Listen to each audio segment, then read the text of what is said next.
Nii, järgmine laul. Me käisimegi järgmise juures ju jahu maitsmas. Järgmine laul on pannkoogi söömise laul.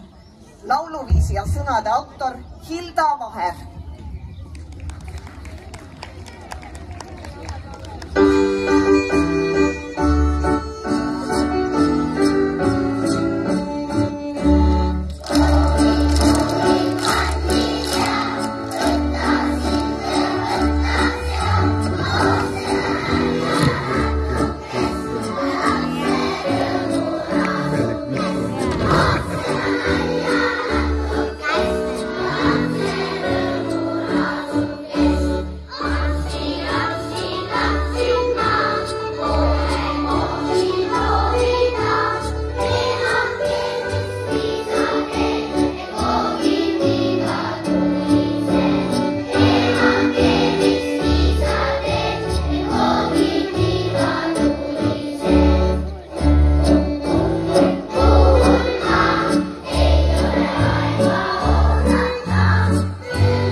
Järgmine laul jutustab sõitmisest.